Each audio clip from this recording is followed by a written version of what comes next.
मई 2011 Usama bin Laden की ज़िंदगी का आखिरी दिन। अलकायदा के सरबराह को अमरीकी सील टीम 6 ने हलाक किया। 2 मई को उसामा बिन लादेन पाकिस्तान के इलाके एबटाबाद में वाक़ एक कंपाउंड में मौजूद था जब ये हमला हुआ।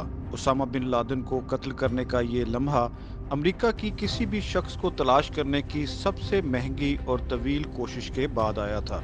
इस ऑपरेशन का code name operation Neptune spear रखा गया, जिसका आगाज जुलाई 2010 में हुआ और अख्ताम 2 मई 2011 को। अमरीकी सील टीम ने यह पूरा ऑपरेशन 40 मिनट में मुकम्मल किया, जिसमें 15 मिनट का वो दौरानिया भी शामिल है जिसमें कंपाउंड में दाखिल होकर उसामा बिन लादेन को कत्ल करना और उसकी लाश को साथ ले जाना शामिल था। अमरीकी टीम ने उसामा बिन लादेन को पकड़े या कत्ल करने पर कोड गेरोनीमो अदा किया। I can report to the American people and to the world.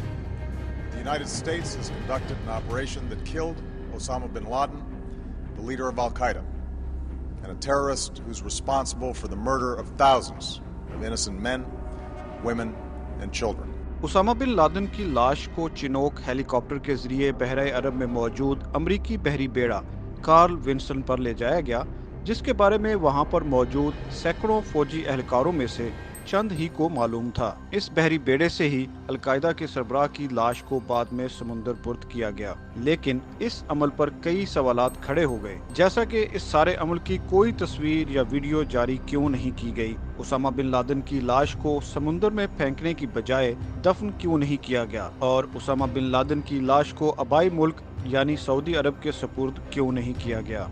सबसे पहले उसामा बिन लादेन की शनाख्त मुकम्मल करने के लिए DNA किया गया और शनाख्त के तमाम मराहिल तय होने के बाद उसामा बिन लादेन की लाश को सऊदी अरब को सुपुर्द करने की पेशकश की गई, लेकिन सऊदी अरब ने लाश लेने से इनकार कर दिया। उसामा बिन लादेन जो सऊदी अरब के दारुल हुकूमत रियाज में पैदा हुए, उन्हें शाही खानदान का सख्त नाकिद माना जाता था। माजी के इस पहलू की बायस और उसामा बिन लादेन की कब्र कहीं मकबरा की शक्ल इख्तियार न कर ले के खौफ से सऊदी अरब ने लाश कबूल करने से इनकार किया। अलकायदा के रहनुमा की लाश पाकिस्तान के हवाले भी नहीं की जा सकती थी, जहां पर मकबरा बनना एक आम बात तस्वुर होती है, और वैसे भी ऐसा करना उसामा बिन लादेन के नजरियात मानने वालों के लिए ये खित्ता एक ताकत और इकट्ठ की इलामत बन जाता। इसीलिए लाश को कहीं भी दफन करने का ख्याल मुकम्मल रद्द कर दिया गया। इस्लामी अकायद के मुताबिक लाश को जल्द से जल्द दफन करना भी जरूरी है।